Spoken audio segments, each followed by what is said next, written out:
Stu, for the listener's benefit, Stu is tuned in while he's cooking dinner, having not done the homework, and is just wandering past our screen. But he's correcting us via, sign language at the moment.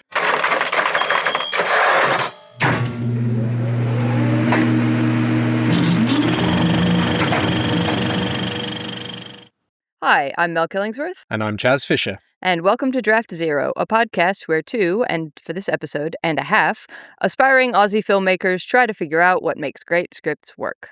And we're actually still back to 1.5 Australian filmmakers because Stu is still on show and we considered waiting. We've got an exciting episode that we're planning to do together on character-driven plotting and still looking to embark on our big dive into character arcs more generally. But this is a spiritual follow-up. It's the third time that we've done this, and it's a one-shot on an Academy Award nominated, because to date stamp this episode, we are between the nominations but before the actual awards.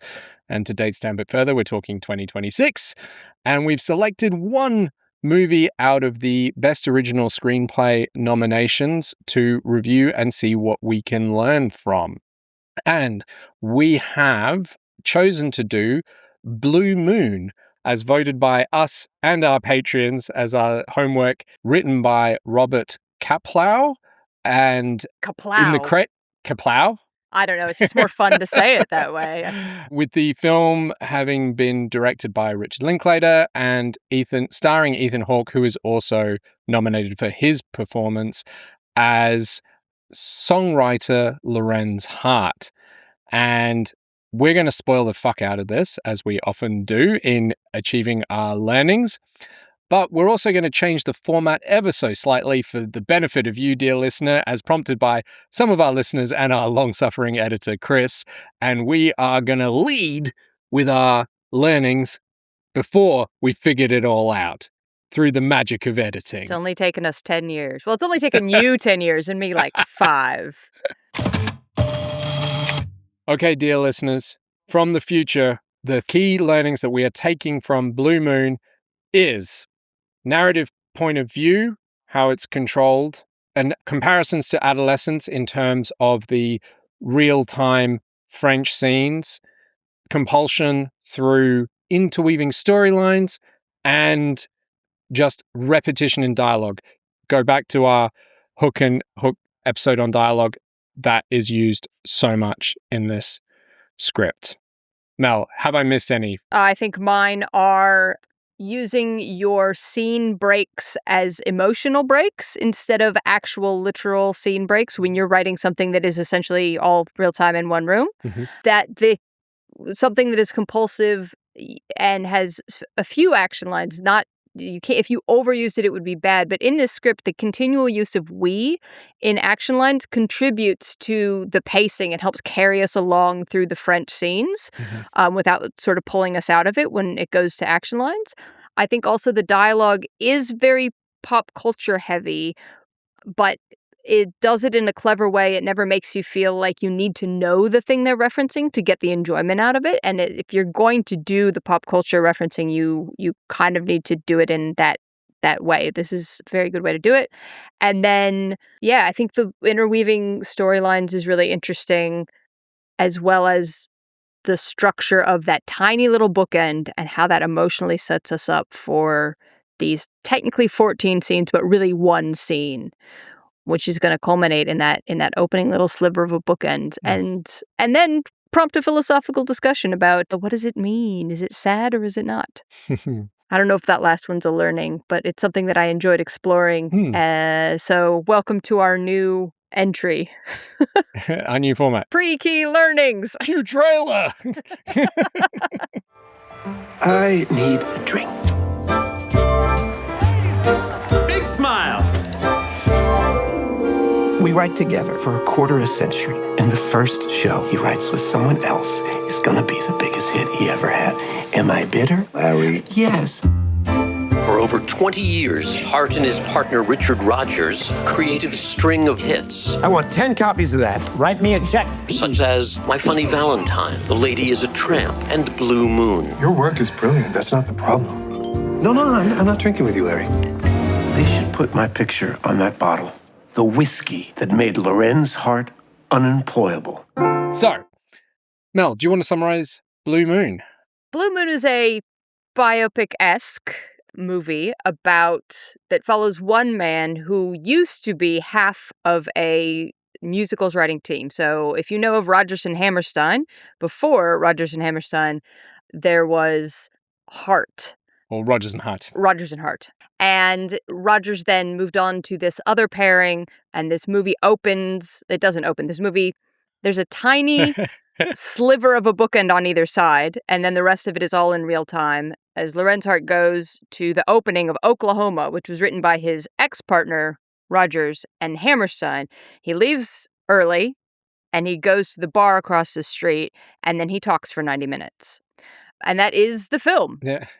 Yeah, that is a fairly accurate summary. And I knew nothing about this when we sort of whittled it down. I read the script first. Well, some was whittled for us because 2 of the screenplays nominated for Oscars are not in English.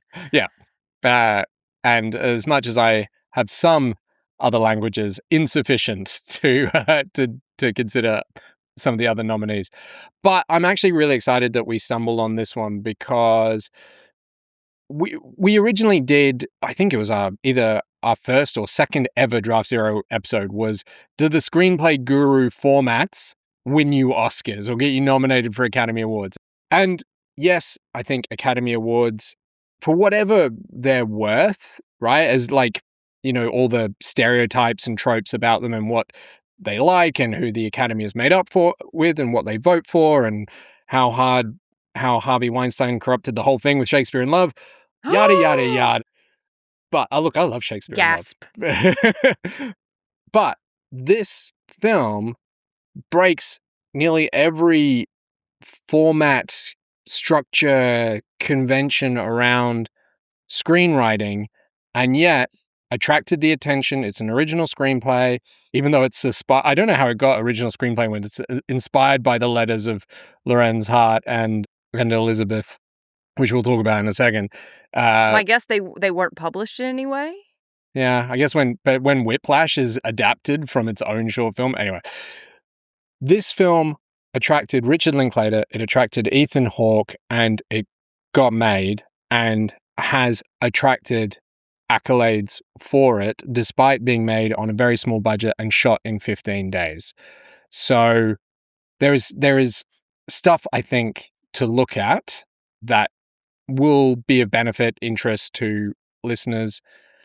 But Mel, what are your main topics that you'd love to, having watched and then read Blue Moon? Yes. What are your key takeaways from this? Well, I think we'll talk a little bit about the structure and we'll talk a bit about writing in real time. This is just basically, hey, we're going to write, how many pages? It's 85 pages of dialogue, and it's just almost solid dialogue. And then it's going to come out just about the same because it is nothing but people talking and talking really fast.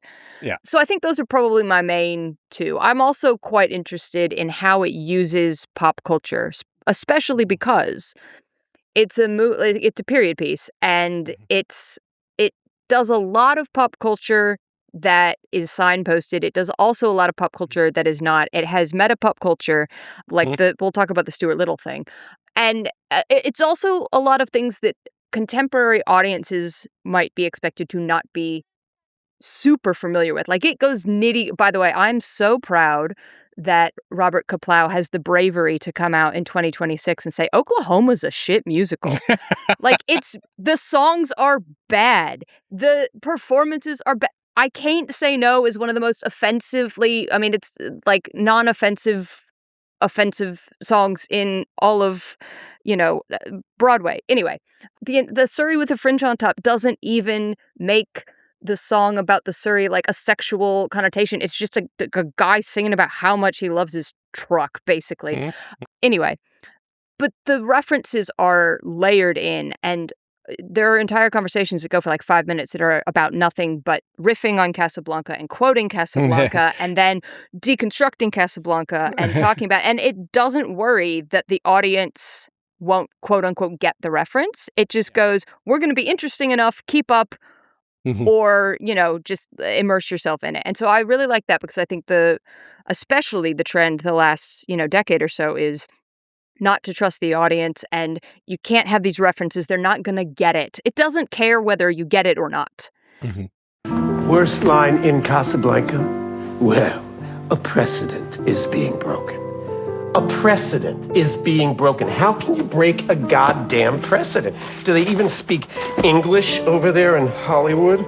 It just cares, is this interesting? And the combination of those two things, the structure and the content, is how the pacing plays out. And it just kind of goes fast and hard enough that if you aren't really into what it's talking about now, it carries you along until it gets to a scene that you are. Yeah. And so that is also obviously part technique. It's also part performance. It's also all this. But I Yeah. think those are probably my main three things. So let's say them again. Shorthand. The structure, the pop culture, and the pacing. Okay. I'm somewhat tied up in those as well because I'm looking to answer the question, how did they make a 90-minute film about a songwriter? Like, it's named after his most famous song, Blue Moon. There's, most people would know the song. I saw that Beck had done a cover as well as Elvis Presley and Ella Fitzgerald. And so people know the song. No one really knows, I believe, much. I certainly had never even heard of Lorenz or Larry Hart. And so how do you make, and this goes back to the episode that we did on biopics, how do you make a story compelling when the audience knows the answer from history? And this is one of those sort of gems of history where it's set in and around World War II. And so people know Oklahoma, they might know Rodgers and Hammerstein, they would know of the US's involvement in World War II.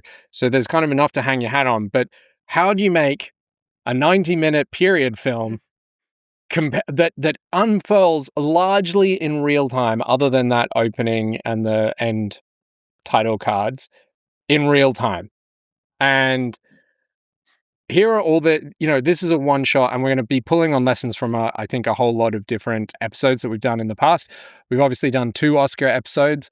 We're going to be looking a lot at the dialogue. When you say structure, my take on that is going to be both narrative point of view, macro narrative point of view that we've done episodes on. We did an episode on adolescence where we looked at French scenes, and those are also 1-hour pieces of entertainment that unfurl in real time. So there is I think, a connection in what both of those are trying to do. And then this is one of the 3 reasons that I really enjoyed this, that we stumbled on choosing this film, is I think it's also foreshadowing. Like, we did an episode on character-driven movies or plot-light movies where we looked at Amour and Happy-Go-Lucky and Chef, and this is similar, but this is very much a tragedy. And I think we will look at... Oh, Mel's Is it? sighing at me. There are tragic elements. Okay, so let's do the big one for me. Mhm. I'm going to steal the run time of this, or the agenda of this exploration. To me, the opening of the film, and the film opens with Larry stumbling down an alleyway. He's singing. He sort of stumbles and slowly sinks to the ground in the rain, and then says, "Oh fuck." Everything happened to me.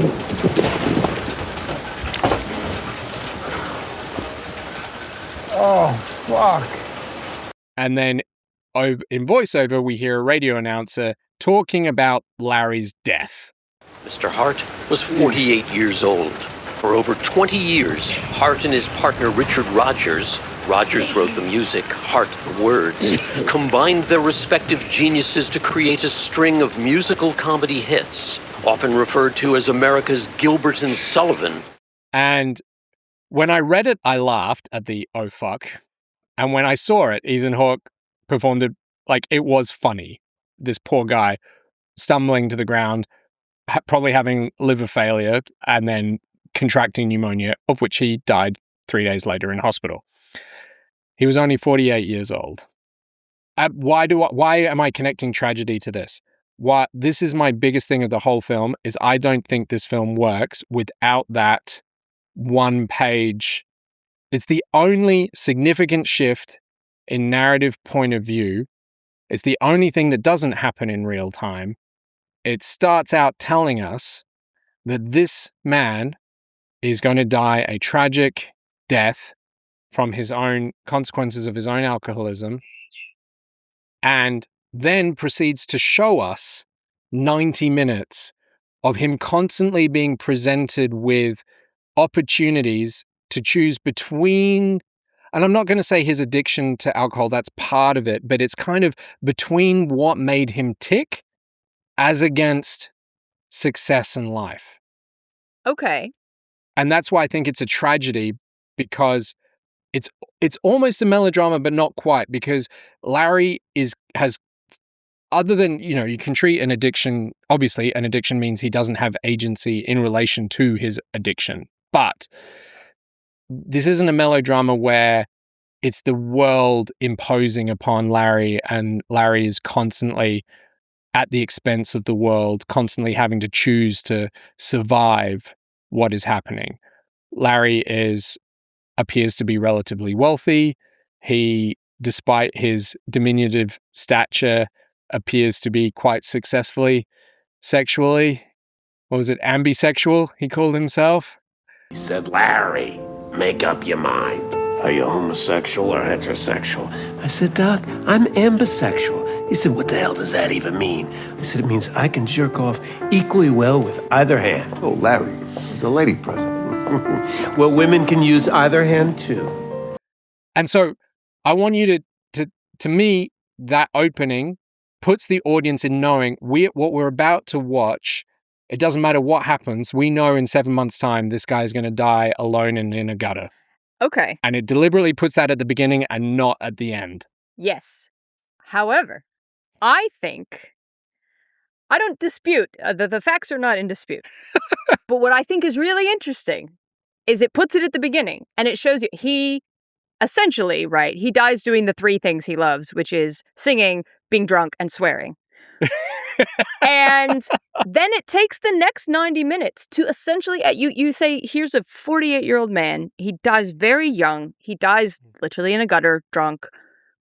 It's not about, the movie is not asking, do you think this is a sad ending?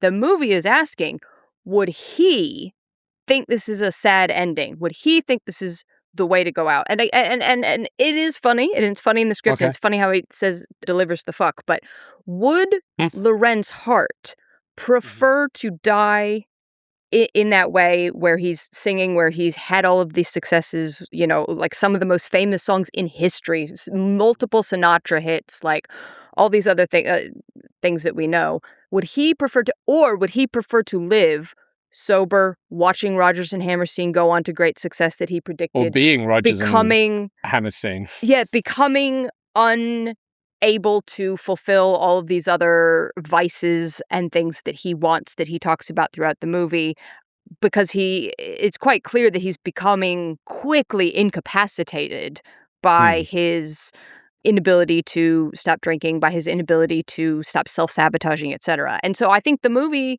sets us up to say, is this a tragic end, or is it simply that he would not want to live any other way? And I think all the conversations that he continues to have are the answer, and I don't think there's a final answer to it. I think, however, it opens up other ways of looking at his death, which is factual reality, but it also is a very melodramatic, like, setup to a movie, right? Like a guy stumbling down a dark noir alleyway in the rain. But it's opening up other avenues of looking at it, because, which ties into your narrative point of view, everything's about Hart and what Hart wants and thinks and does and how he does it. Okay. Here's where I'll agree with you. I think you're right that Hart, it might not be a tragedy in that Hart did not want to change. He was constantly presented with change and chose not to change. And I think where I agree with you is that he probably would have preferred to die in the gutter than to write the types of musicals that Rogers was wanting to write, aka successful musicals. AKA Oklahoma. Okay. I know exactly what you mean. Just tell me, what do you really want to write? What's your dream show? My dream show? Yeah. Oklahoma. I mean, next. This feels, despite its setting, a very modern commentary on art and a whole lot of other things like timelessness, Art by committee, and there's definitely I'm trying to scroll through the script to find it, but there's definitely a discussion that Hart has where they're talking about like, at what point do you feel like you're past your best, like your best is behind you, that it'll be ever diminishing what is in the future.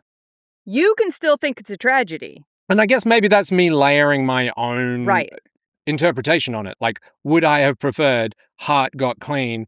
And because it's not mutually exclusive in my mind, right?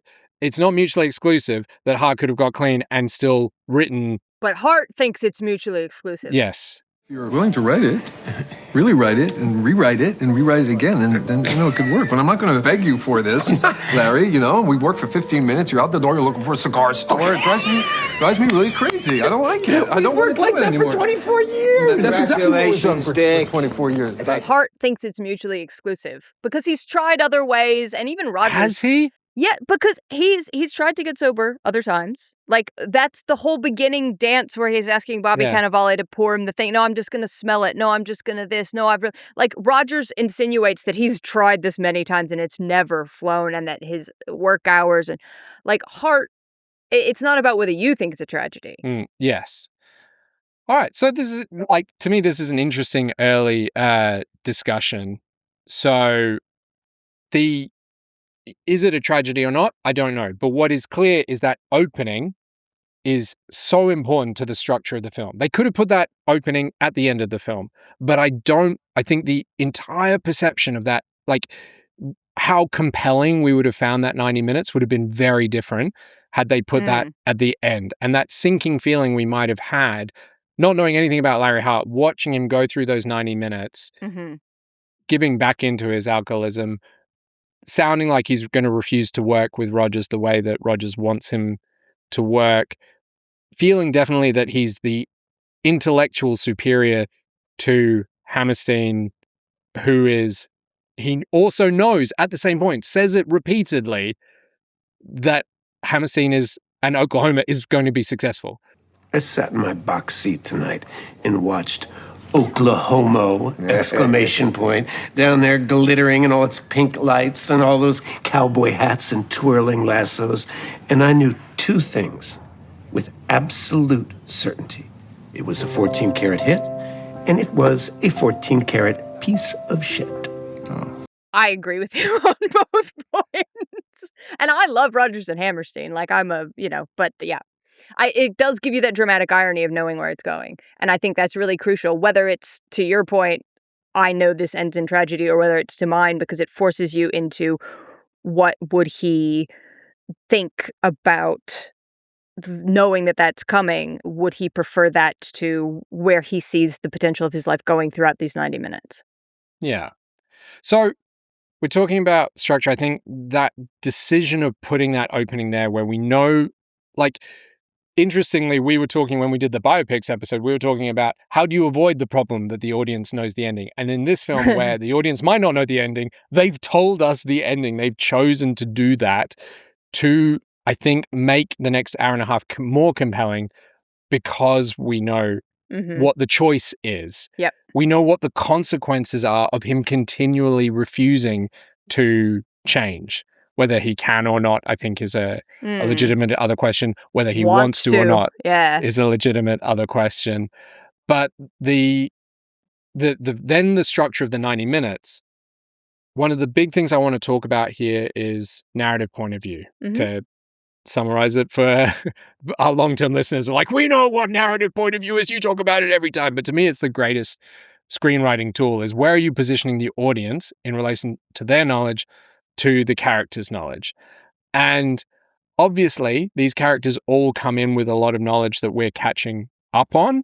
We're catching up on the backstory. It's happening in real time. They're not really stopping to say, and then They do give you as an audience surrogate they give you an audience surrogate / Greek chorus who's the piano player who doesn't know anyone. And so sometimes he and the bartender like explain each other to the piano player who's kind of off in the corner. But for the most part, everyone else has established relationships, long, sometimes, 20, 30-year histories with each other. Yeah. And so all of that is, we're constantly with Larry. I think there's maybe two, and I won't even call them scenes. There's almost only 2 beats in the entire film where Larry is not present. And in those 2 beats, we've got other characters talking about Larry, right? But for most of the film, we are with Larry in his experience. We're not, we are always ahead of him because of that opening. So that is, we're constantly, it's making us feel sorry for Larry in that sense. Rather than if we were just with Larry in terms of that narrative point of view where we are learning things as Larry's learning them. We are experiencing them as Larry experiences them. I don't know what your experience of watching it or reading it was. I ended up sort of forgetting the opening, both with the read and with the viewing, because the viewing is so immediate, because it leans into those tools from adolescence. But I couldn't imagine how different the experience of those episodes of adolescence would have been if they had started with, here's how this episode is going to end, and then put you into it. The way that you emotionally connect with those characters is going to be completely different depending on whether you're with them or whether you're ahead of them. I do think so. First of all, I watched it and then read the script, and you read the script and then watched it. And so I think our experiences might be different. However, also, I did know his story a little bit. Like, I know a little bit about the because Rogers and Hammerstein being so famous, and then knowing that there was this, almost sliding doors, right, moment. Like, I knew that. And then, because the beginning is so, it's shot differently to the rest of it as well, in terms of, like, the color, in terms of whatever. It's quite dramatic. And so I do think that watching it, rather than reading it, keeps it front of mind a little bit more. Even though, yes, by the end, once it comes back around, you're like, oh, right, that happened. Like, it's not looming. They're not flashing back to it, and it's quite short. But it does haunt the narrative a bit more, I think, in the watching experience than the reading experience. Yeah. So, anyway, I'm probably going to keep coming back to that opening because I think it's so important how it plays out through everything else. But then, should we talk about the structure? How do you think can you summarize what it is about the structure of those 90 minutes in playing out in real time, where we're largely not shifting in narrative point of view at all? We're largely in Larry's experience for 90 minutes. Yep. Well, for me to talk about structure, especially since we're talking about the script, I'm going to talk about the technical aspects of it. And I've kind of broken this out from the script, and I might put it up on my Substack and link to it in the show notes, because now we are also reading. So what we read is the conformed script. So I do think that some of these slug lines and things were added in post, probably when they were having a read through with Ethan Hawke and trying to figure some things out and needed to delineate. My guess is that, especially because it essentially uses 4 different techniques. The first is that normal numbering, 1, 2, 3. Then you start getting number lettering, 4A, 4B, 4C, 4D. Then you start getting scenes that have a part 1, part 2. There's 4 scenes that have a part 1 and part 2. And then there's only one scene. There's one scene where it starts specifying the position that the characters are in within the room, where it's like position 1, and then a bunch of dialogue happens, and it's like, this character moves to position 2, and more dialogue happens. This character also moves to position 2, more dialogue happens. This character moves to position 3. Like, so it does that. And I think some of that was probably done for the actor's benefit, or the camera person's benefit, depending on how they were trying to block things out, just to give them a mark or a scene of like, oh, this is when this shifts. So because we're reading the conformed script, you can't quite tell. But I do think that when they decide to put the slug lines in, because the slug lines don't always even change, like 4A and 4B, 4B, 4C, 4D, 4E, 4, they're all in the same place. Now 4G moves to a different location within the main bar area, But like the slug lines are they're more like guidelines, as you might say. So, and for those, we really shouldn't.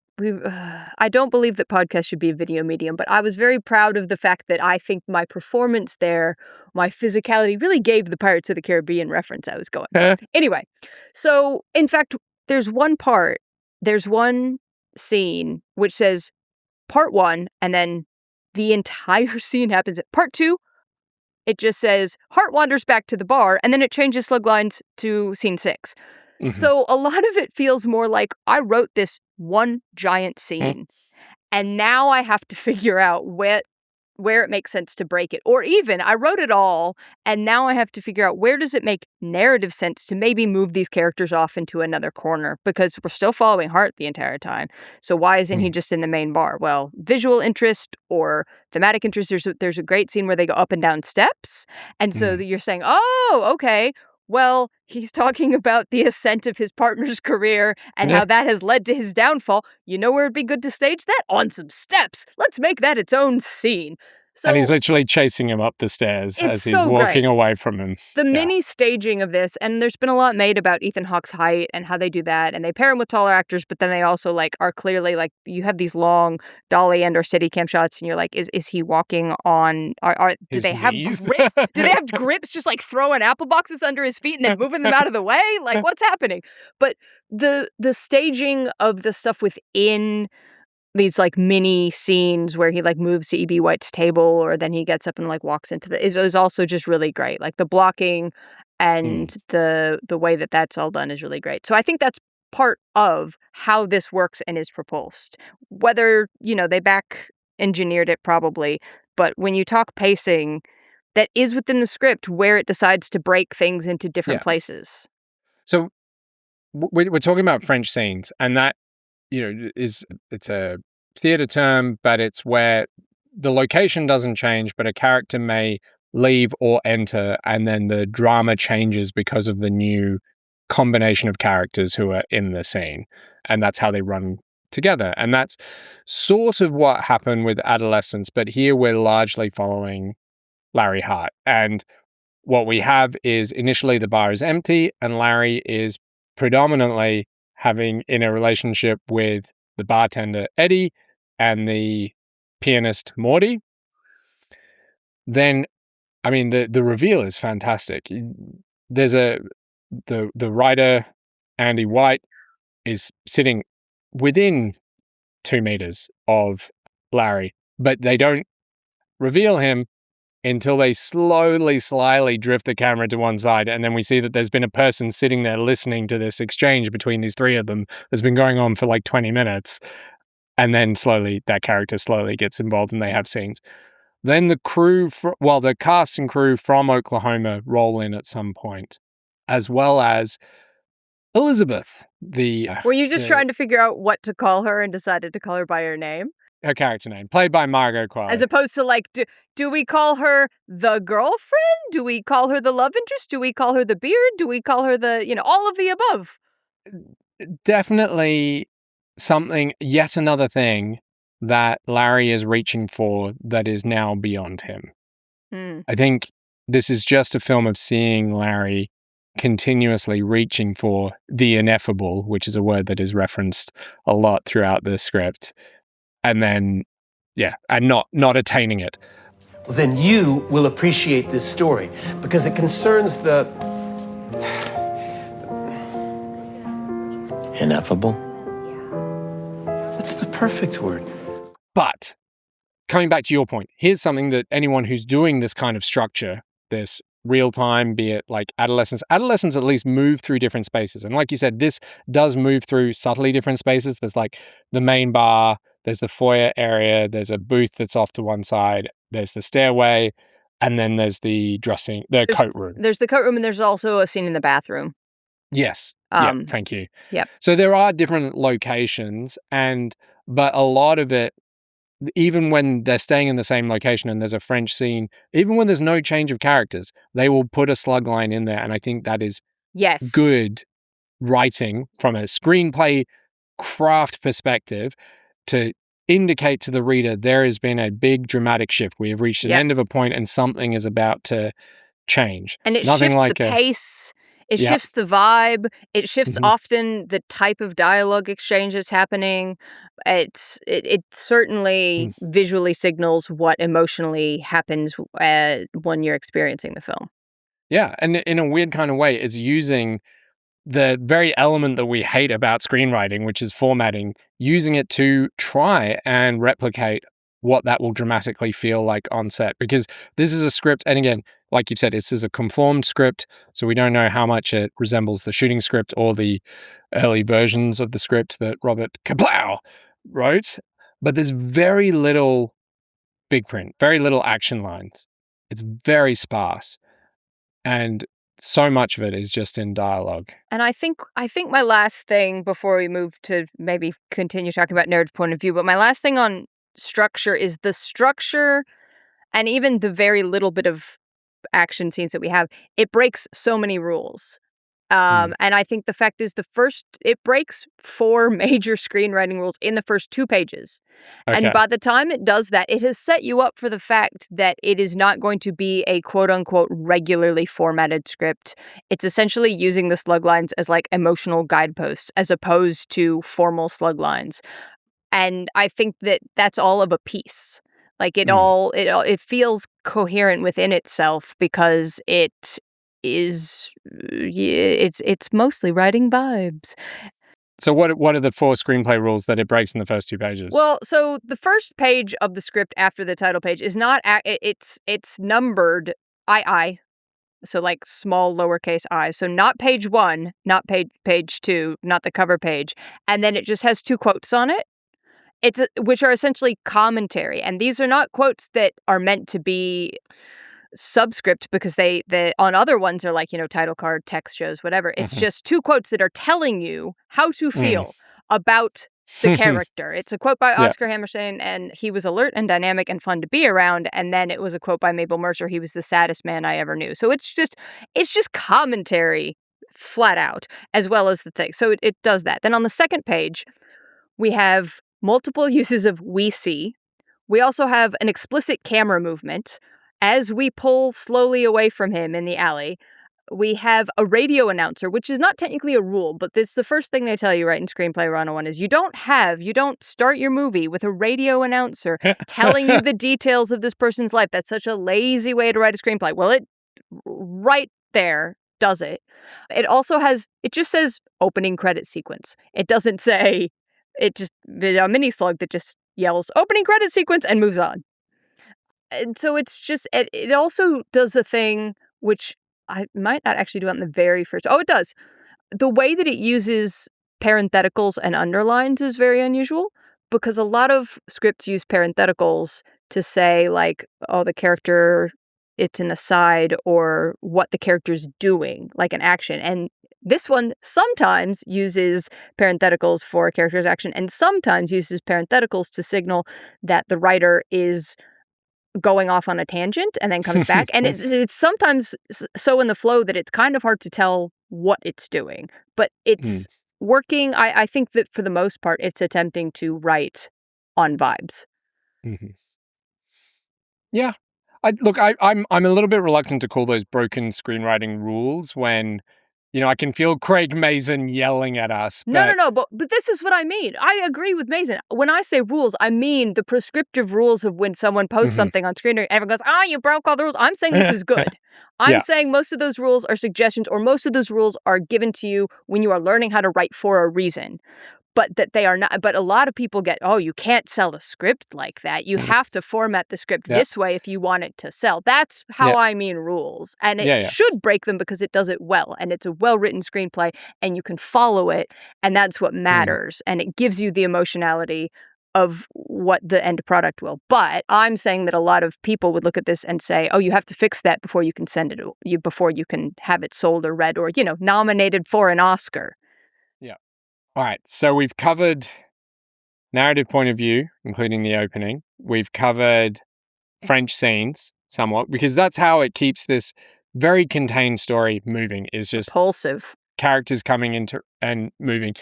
But I also think, somewhat clichéedly, there are 3 plot lines running through, or 3 main relationships. There's obviously Larry's relationship with Rogers. Because Rogers comes in and seeks out Larry and gives Larry a proposal, a business proposal for them to work together again. And then Larry pitches Rogers back an idea for a big show. And Rogers, it's so great writing, the way that those beats are structured. Rogers is actually intrigued. And then they have back and forths, and Larry keeps accidentally offending Rogers by essentially saying, not like Oklahoma, not shit like Oklahoma. Not commercially successful drivel. Yes. Gods forbid. And I don't know. With a war on, do audiences really want to watch cannibals singing Porgy and Bess? What do audiences want to watch? Cowboys are whooping it up at the box social? Well, yes, apparently. Oh, that's right. I forgot. Oklahoma, ! Addresses the urgency of a nation at war. I think every serviceman in that audience tonight thought about what we're fighting for. Even for a second or two, he thought about it. What is it we're fighting for? Exactly. Feisty little girls in gingham dresses who can't say no. Okay. All right. Dick. Come on, just between you and me. Those characters are unrecognizable as human beings. I think plenty of people recognize them. They recognize love. He needs rescuing big time. They recognize family. They recognize pride in their country. You're starting to sound like Yankee Doodle Dandy.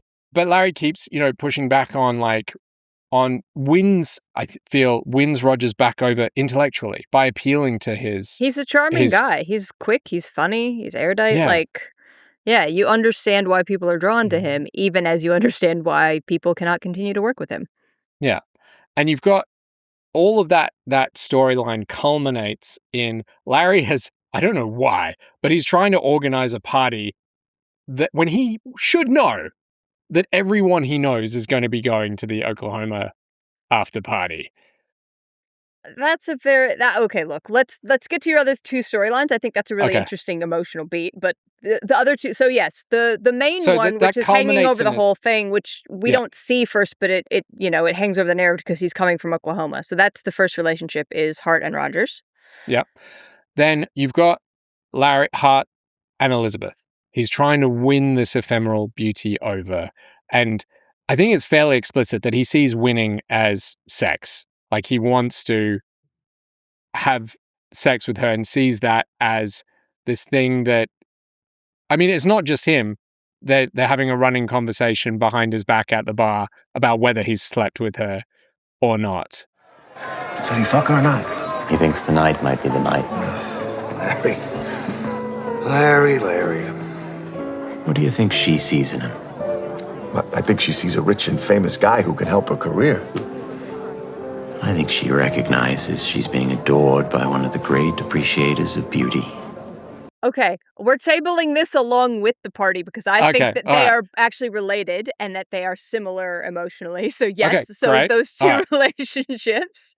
And then the third one is I know that they're distinct, like it's Larry's relationship with the bar regulars. So it's with the bartender, with Morty the pianist, and with Andy the writer. And I know that they have different moments individually within those 3 relationships, but I feel they are the audience surrogates. They are the ones that Larry can truly be himself around. They're the ones that he will openly say Oklahoma is a piece of shit to, that he will elaborate on how he feels about Casablanca, about other movies, about his own music, and they come back and forth with him. And even though he's only met White, the writer of Stuart Little, the first time that evening, they immediately connect. And they know who each other are. Yes. Unlike Morty. So Morty is I don't know, who are you? Oh, right. But, they run in the same circles, White and Hart. So, they know who each other are. And they're then quoting he's each other's old work friends to with each Eddie. other. So, you have these 3 different relationships. Yeah. But to me, it felt like a plot line where it's how these people feel about Larry is how the audience is meant to feel about Larry. Yep. Complicated. Yeah. All right. So not only do you have these French scenes, Larry is bouncing continually between those 3 plot lines. I like that. to somewhat of a guru-ish. They've got an A plotline and a B plotline and a C plotline. And even within this hour and a half, they are moving between those. Yep. Because it's also because Larry is so clearly performing for Hart and for Hammerstein and all the people from the Oklahoma cast and crew, he's truly himself, and he's putting on a different performance for Elizabeth. I feel it's only with Morty, Eddie, and is it Andy White, the writer? Yeah. I still think he's performing for them. Okay, It's just that Eddie is aware of the performance, and the other two are much less so. But he allows himself to be much more vulnerable or self-reflective, certainly more bordering on morose but never on entirely. occasions. Yeah. Even sometimes when he is being true, he's still doing it as a performance because he wants something from that extension of his actual self. To be feted, to be lauded, to be worshipped, to be appreciated for his wit and talent. Yeah, so those I think those three are really great. Okay, that's another way that it's made it compelling. But now you tell me why I'm wrong in my emotional read of them. Look, the thing with the party and Elizabeth, right? And I don't think there is a flat answer, and I think that's part of the point. But both of those are things where of course he knows that the after party is going to, like, they have a planned after party where there's going to be an open bar, there's going to be this. Of course he knows that, like, even if he could have had sex with Elizabeth 3 months ago, like, the way that he's let this go on and the way that he's had all these other, things, and he knows that it's not going to happen. What he wants is to say, oh, of course I could have, but there were these other insurmountable obstacles, so none of it lands on me, but I can again in the future. I could have thrown this giant party, everyone would have come to my house, whatever, but there was this other thing. I could have had sex with her, but, like, the timing wasn't exactly right and blah, blah, blah, but, like, next week we'll meet up again. But he wants everyone to think to know he has in the past, but thrown these parties, had this sex, done these things, wooed these, young beauties, etc. And could now, if he wanted to, and there weren't this other previous engagement that everyone else was obligated to, and will again in the future. Like, it's an easy out for him to be able to still say, I'm the center of this, I can still get it, but, just not. Does he think he can, though? I feel like he's got commentary. He's performing for himself as much as everyone else. Sure. There's one speech that I found, and there's a moment that is in my brain that I think I saw that I can't find in the script. So I don't know if my brain is just playing tricks on me or if it's genuinely just not in the script that it might have been in the film, and it's not in the script that we have. But it's from the version we have, it's on page 58, and it's he's talking to Eddie. White is left. It's just after Larry's had his first big interaction with Rogers after he's come in from the show, and he starts talking about, somewhat morosely, they should put my picture on that bottle. The whiskey that made Loren's heart unemployable. Buy war bonds.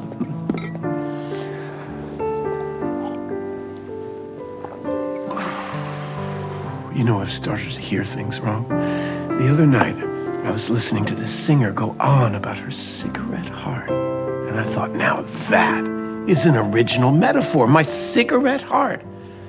Then I realized she was singing my secret heart. I can't remember anything anymore either. That should be the title of my autobiography. Stop me if I've told you this already. And we'll print the entire text twice. He ends it on a gag because he's funny, but I feel like he is aware that he is somewhat done, even as he's pitching this incredible Marco Polo, even if he is trying to seduce, either physically or emotionally or intellectually, trying to seduce Elizabeth.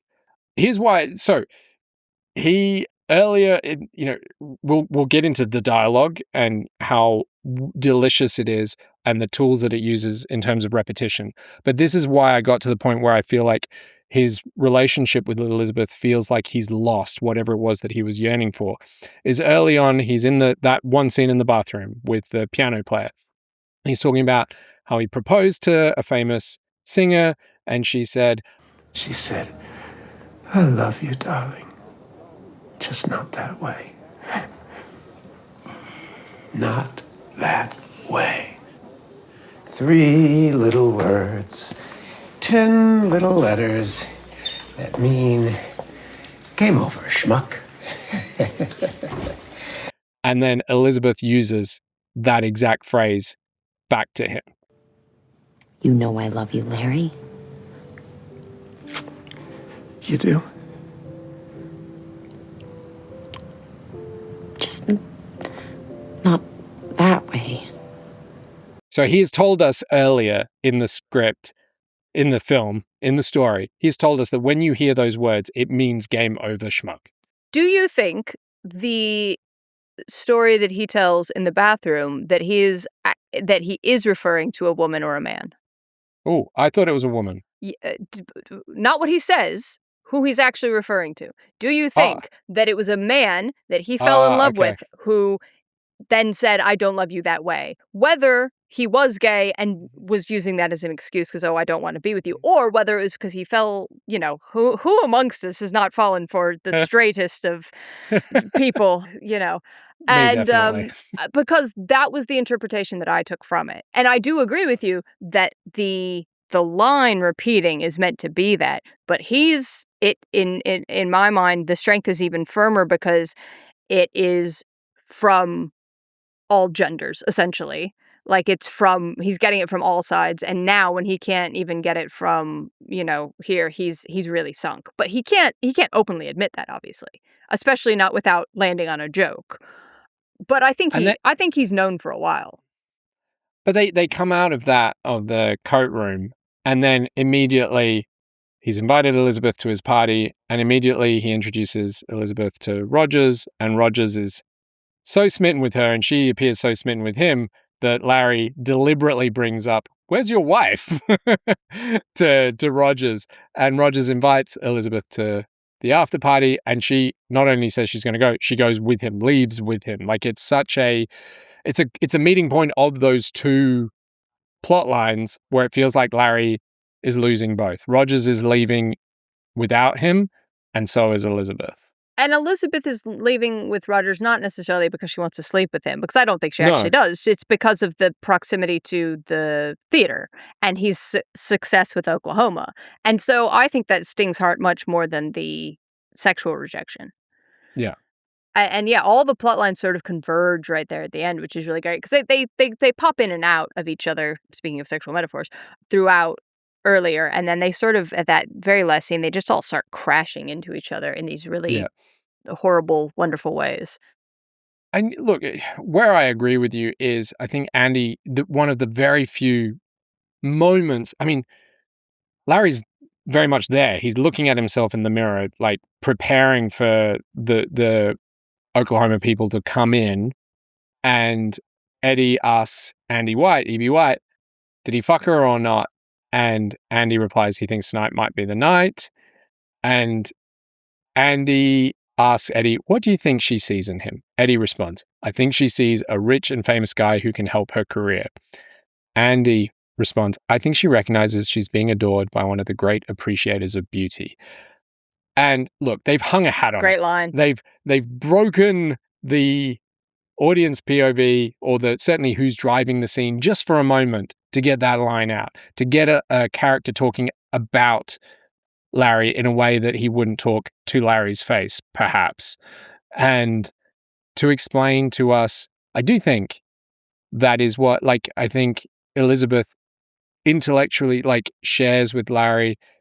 He knows that he is open to, in a way, it ends with him, picking up his cards off the floor. He's dropped his cards on the floor of the bar, and he's like, maybe one day she'll actually ask me a question. Maybe one day she'll actually be interested in me. But he knows that if he's as interested in her as he possibly can be, that's his way to keep her attention. And she does enjoy it. I feel, reading the script, I loved the coat room scene between him and Elizabeth, where Elizabeth is regaling Larry with the night of her 20th birthday and an embarrassing series of sexual liaisons with Cooper, a frat boy from Yale. Which also makes it apparent why she would be interested in an older man, because at least he would know his way around. right? Because Yeah. that story is great, but obviously is like, oh yeah, frat boys have no fucking idea what they're doing.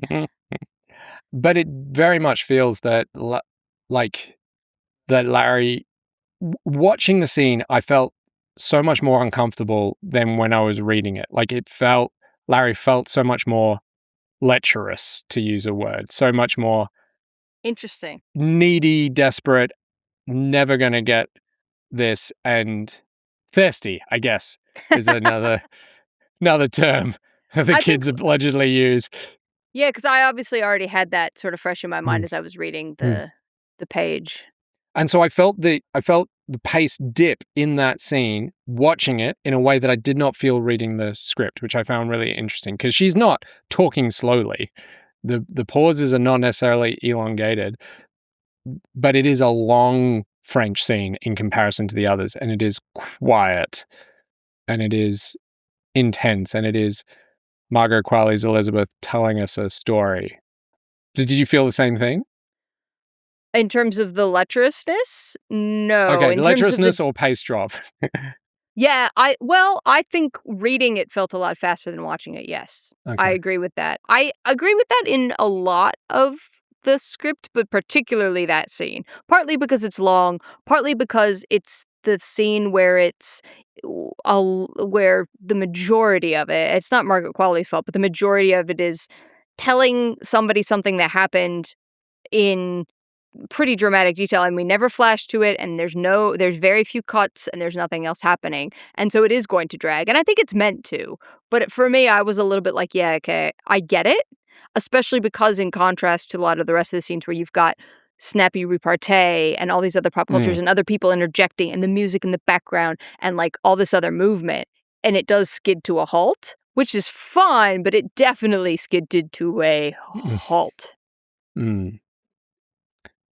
And I'm not being critical. I think I'm just, what I'm trying to dig into here is how could we write a script about happening in real time, contain largely single location, 90 minutes, something that any of us could shoot in 15 days. Like that is the challenge that I'm kind of setting myself with the current project that I'm working on. So well, try to reading get this someone is who's as good at delivering dialogue as Ethan Hawke. That's easy. Yeah, cast Ethan Hawke and Margot Qualley. Because a lot of this is dependent on, in my opinion, the Bobby Cannavale character more than almost anyone else. Who's the bartender? The bartender, because he is the person who does connect a lot of people. And he's the person who everything has to bounce off of. And we don't really get to know anything about him the way that we get to know stuff about Hart.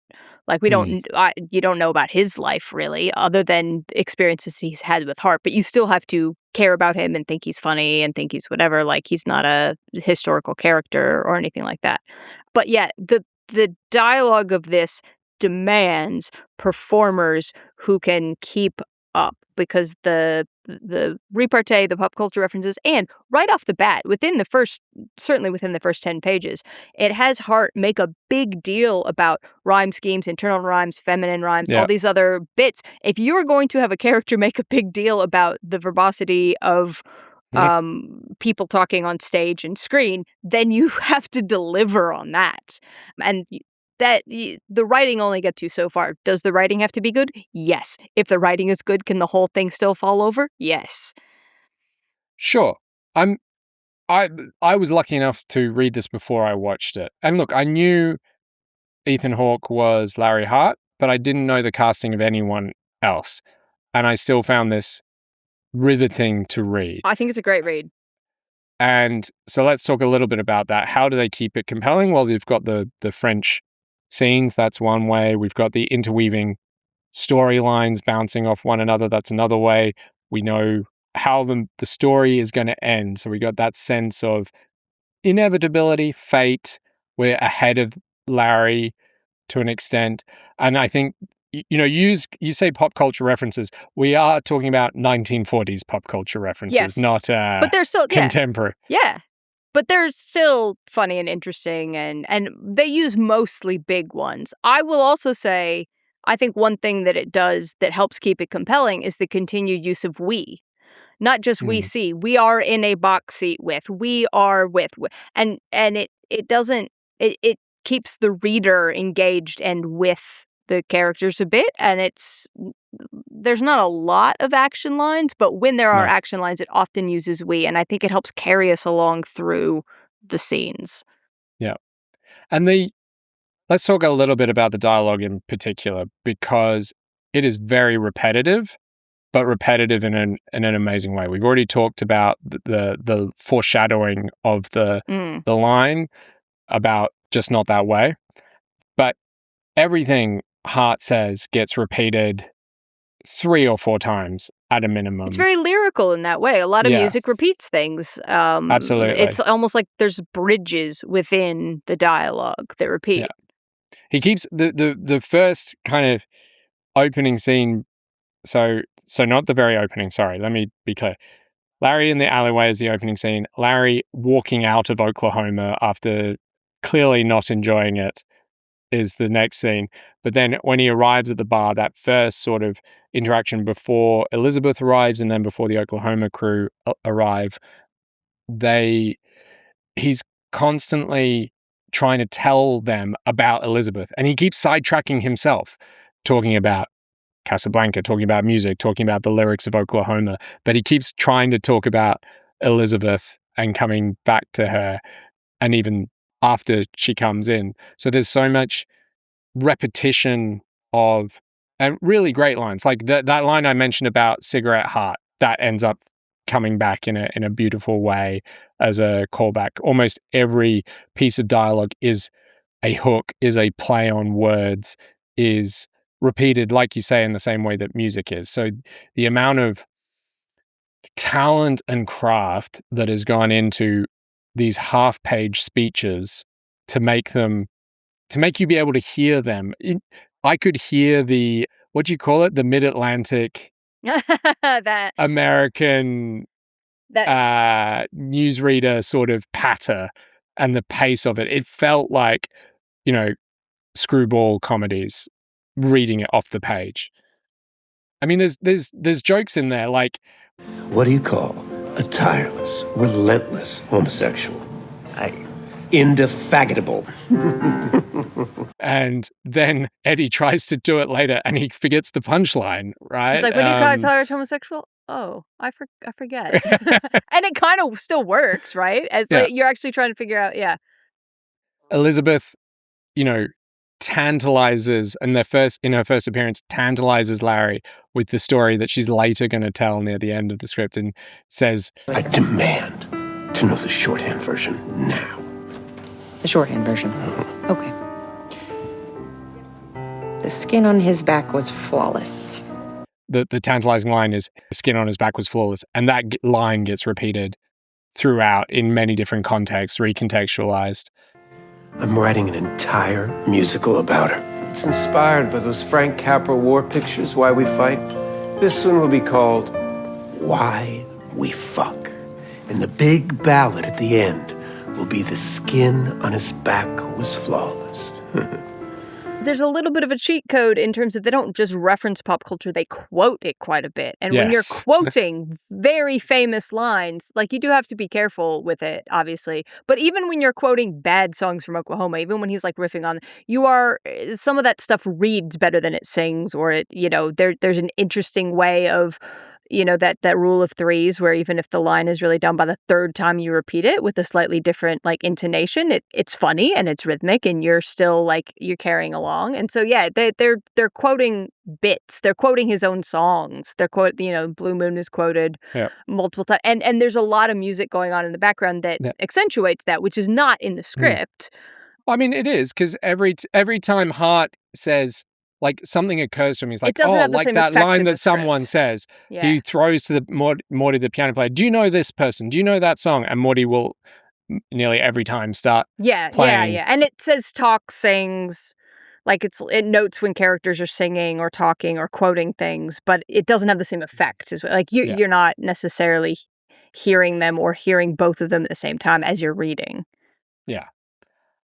So are there any other elements of the script that you want to tell someone you want to write a cheap script that will attract Academy Award winning talent, that will in turn, get made and can be shot in 15 days and then receive massive accolades? Well, all right. I think the first thing is it did take 12 years for the script to get, actually made. So, be prepared for that. Okay, so here's a line. This is not a line, right, that in and of itself is particularly clever or particularly whatever. And later, I'm gonna teach you boys my own card game, Cocksucker's Rummy. Larry, language. Oh, you're offended by the word cocksucker. All right, I won't use it. I give you my word as a cocksucker. But the context and the fact that it's surrounded by all these other long scenes that are very clever and have very complex wordplay and very whatever, like, makes that sing. And you could not write a script that I shouldn't say you could not write this script and have it all be dialogue like that. But you also need to have those cheap, easy jokes that kind of break up some of the more like esoteric patter and dissection of words and long stories about things. Like the variety of the dialogue and the variety of the words and what they're using also allows you to have, regular, easy toss-off jokes, and it all works together. Yeah. The craft that goes into, I mean, we already spoke back about how that bit where he's really morose, he does end it with a joke. You've mentioned those two opening quotes, which are title cards in the actual movie as well, how he is both, delight to be with and the saddest human being that they've ever met. This whole movie is about that. Like, at the end of the story, he's been rejected by Rogers. He has rejected himself the path to success, or a path to success, not knowing how to be any different than he is. He's been rejected by Elizabeth, and he's picking his cards up, talking to himself off the floor of the bar. And that's when Morty starts playing Blue Moon. And that's when Larry decides not to go to his party that he's going to throw and just sits there at the bar regaling them with stories, being both the dynamic and fun to be around, but also the saddest man we ever know. It comes full circle. And, he does, in the title cards, it tells you he does end up taking Rogers up on that opportunity that Rogers was offering him to write 5 new songs for an existing show that they did, to do a reprisal. But presumably his drinking got in the way. I also, just on a little bit of a craft note, I do find it really interesting that there's no scene break or slug line for it when it fades. It just, the camera pans across and then it says super, but it doesn't actually give you a scene break because it's not breaking. It's just like, well, this story, you know where it ends, and it's just going to kind of drift off ethereally into the ends. And so again, I think that by not doing that, which a quote unquote rule would say that's a new scene, it's giving you the feeling that it's meant to evoke. And I think that's very effective. Yeah. All right, Mel. Shall we do a summary of our key learnings? Some key learnings. I think there is certainly something to be said for when you are trying to compel a reader through a script, when you know that it is going to be very helter-skelter and go, that using, especially when your action lines are scarce and you are scarcely using that we see, we are in, we go, we move, is actually very helpful. It would get really tiresome if there were a lot of action scenes and you continued to do it. I think it would feel very sloppy. But when it's used sparingly and in a script that is essentially in real time, it really does help. Yes. I think that using slug lines in a way that suits your needs as opposed to a way that is necessarily conforming to how Screenwriting 101 teaches you can be good. Yeah. If you have a good reason use for formats it. to your benefit. Yeah, you have to have your own theory, you have to have a reason, but it can be very helpful, especially once you get into the room with the actors and start figuring out where those emotional breaks are. Essentially, they are looking at where are the emotional breaks, what feels like a complete scene versus where we have to move on, etc., and then labeling it accordingly. And I think Yeah, I really loved what you said about how you have essentially three main relationships are our three main plot lines, and one of them is comprised of three people, but that still your essentially works as your A plot line, B plot line, C plot line, but your quote unquote plot lines are just relationships. I think that is a really great way of, if you were to break it down, reading this script and seeing how those plot lines come in and out. Awesome. My learnings, I think a lot of people would take the headlines from this script that, like, oh, it's happening in real time in one location. That's what I need to write. Real time in one location. And while I'm absolutely A, trying to do that myself, and B, this shows that it's how possible it is, I think this analysis hopefully has shown the amount of work that's still going on under the hood of that. So yes, it's real time, but you have narrative point of view, you have the French scenes, you have the incredible dialogue, and it's all feeding into one another without, I mean, I did come out of this movie, as I sometimes do, going, I wonder what that was all about, without a firm idea for myself what it was all about. Like, why was I watching this? Was it a tragedy or not? Should I have enjoyed hanging with Larry, or should I feel like I'm possibly as conflicted as the opening titles suggest on an emotional experience. I think one more thing, though, that fits in with that about is the pacing, that you do need scenes that are slower and scenes where that you take your foot off the throttle just a little bit. This is not Uncut Gems. This is it has variability, and it builds that into the script even though it's real time. It is very aware that it needs to move at different paces at different times. Mm-hmm. Indeed. All right. Well, thank you, Mel. Hopefully our listeners get something from that. It's definitely not a waste of 90 minutes of your time. The script is a great read and shows what is available to you. I mean, you talk about pop culture references. One of the closest I got to success was actually taking a little bit of history, an unknown nugget of history, that then suddenly became very well known as a competing movie got out before I managed to finish mine.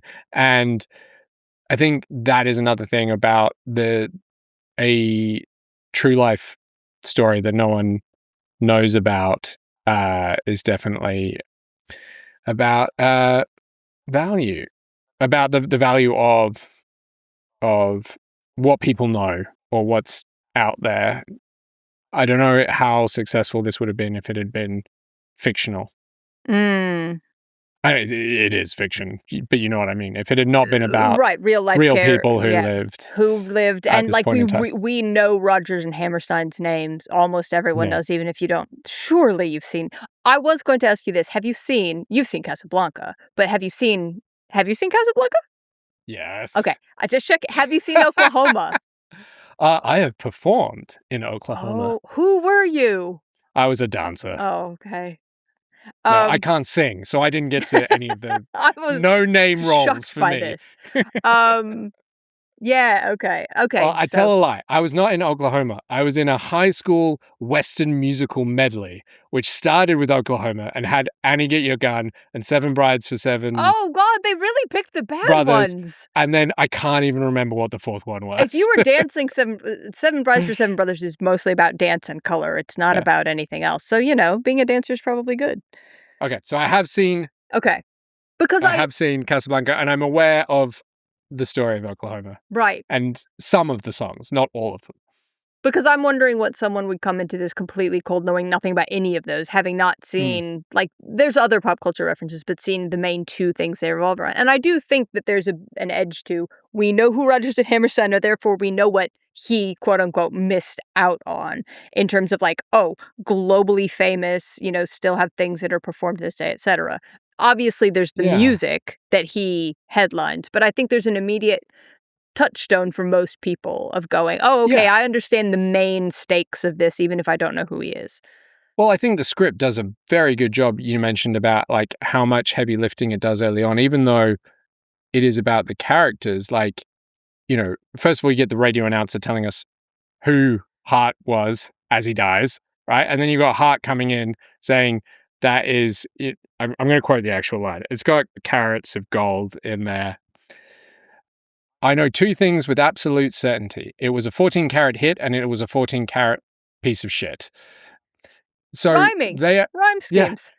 Yeah. And they're telling us so much in that opening, even though without it ever feeling like exposition, because it is true to Hart's experience, although, as you've accurately pointed out, they do have audience surrogate characters in there. So, yeah, I mean, I don't want to demean my wife's cinema knowledge. I believe she's seen Casablanca, and I'm not sure how aware she is of of Hammerstein and Rogers, but she did not enjoy the film very much, and I suspect that was to do with the Elizabeth interaction as well. Interesting. But yeah. I don't know. I can see that. It is a very, very man of a certain age writes interaction of man of a certain age with a young woman. Genuine, like sexuality aside, there are parts that are very much that I don't think that is the weakest part for me. I mean, she never felt unsafe. No. That's yeah. But the desperation does drip a bit. Yeah. Well, thank you, Mel, for making this happen and for choosing the homework. This is one where I had seen all of the movies for adapted or for original screenplay, which was a lot of fun then, because then I essentially I really only got to choose from 3 because I couldn't find the other ones in English. Thanks, as always, also to our amazing Patreons who bring you more Draft Zero more often, and particularly our top-tier Patreons, Crob, Thies, Sandra, Jesse, Randy, Paolo, Thomas, Jen, Malay, Lily, and Alexandra, who is Oscar nominated for his short film. This is going to date very quickly, so hopefully we'll get it out in time. If you are an Academy Award winner, please vote for Alexandra's film. Maybe we should record 2 versions, Academy Award nominee versus Academy Award winner. I'm also obliged to mention Alexandra's partner, Natalie Musatiatas, as I believe is a listener, and their film is Two People Exchanging Saliva, Oscar nominated. And recording here for posterity, there's no way I'm going to go back and edit this, but let's presume that I am motivated enough to go back and edit this. Academy Award winning listener, woo! Alexandra and Natalie. I hope you all feel like arguing with either Stu or myself about anything on this episode or anything in general. And you can find many ways of getting in touch with us at our website at draft-zero.com. At the website, you'll also find the show notes for this and all our other episodes, as well as links to support us and spread the word for free via a rating and review on Apple Podcasts. Very important for spreading the word. Or if you think that what we do here is worth $1 or preferably more than $1, then you can also find links to our Patreon page to support us getting these episodes to you quicker. Thanks. And thanks for listening. And now for Back Matter.